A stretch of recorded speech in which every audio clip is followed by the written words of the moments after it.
Hi friends, welcome to Madhura Kannada Kalyana channel. Today's class, I am going to teach you how to speak in Kannada in present tense using the word he.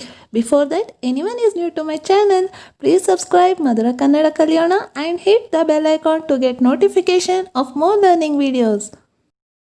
Lesson 13. Sentences in present tense.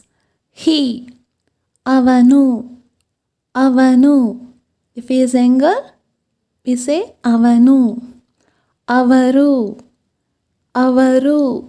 If he is elder, we say avaru. He goes. ಅವನು ಹೋಗುತ್ತಾನೆ. ಅವನು ಹೋಗುತ್ತಾನೆ. ಅವರು ಹೋಗುತ್ತಾರೆ. ಅವರು ಹೋಗುತ್ತಾರೆ. He comes.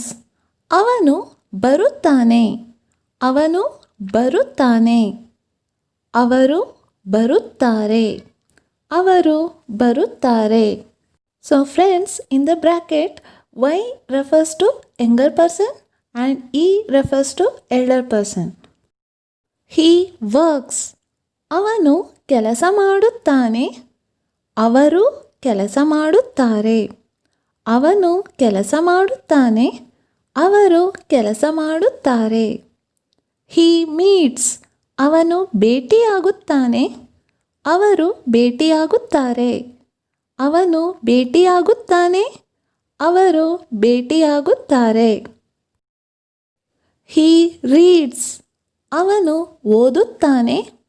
ಅವರು ಓದುತ್ತಾರೆ. ಅವನು ಓದುತ್ತಾನೆ. ಅವರು ಓದುತ್ತಾರೆ. He studies. ಅವನು ಅಭ್ಯಾಸ ಮಾಡುತ್ತಾನೆ. ಅವರು ಅಭ್ಯಾಸ ಮಾಡುತ್ತಾರೆ. ಅವನು ಅಭ್ಯಾಸ ಮಾಡುತ್ತಾನೆ. ಅವರು ಅಭ್ಯಾಸ ಮಾಡುತ್ತಾರೆ. We can also say ಅಧ್ಯಯನ. ಅವನು ಅಧ್ಯಯನ ಮಾಡುತ್ತಾನೆ. ಅವರು ಅಧ್ಯಯನ ಮಾಡುತ್ತಾರೆ. He teaches. ಅವನು ಕಲಿಸುತ್ತಾನೆ. ಅವರು ಕಲಿಸುತ್ತಾರೆ. ಅವನು ಕಲಿಸುತ್ತಾನೆ. ಅವರು ಕಲಿಸುತ್ತಾರೆ. He brings. ಅವನು ತರುತ್ತಾನೆ. ಅವರು ತರುತ್ತಾರೆ. ಅವನು ತರುತ್ತಾನೆ. ಅವರು ತರುತ್ತಾರೆ. He selects. ಅವನು ಆಯ್ಕೆ ಮಾಡುತ್ತಾನೆ. ಅವರು ಆಯ್ಕೆ ಮಾಡುತ್ತಾರೆ. ಅವನು ಆಯ್ಕೆ ಮಾಡುತ್ತಾನೆ. ಅವರು ಆಯ್ಕೆ ಮಾಡುತ್ತಾರೆ. He enjoys. ಅವನು ಆನಂದಿಸುತ್ತಾನೆ. ಅವರು ಆನಂದಿಸುತ್ತಾರೆ. ಅವನು ಆನಂದಿಸುತ್ತಾನೆ. ಅವರು ಆನಂದಿಸುತ್ತಾರೆ. So friends, this much is enough for today.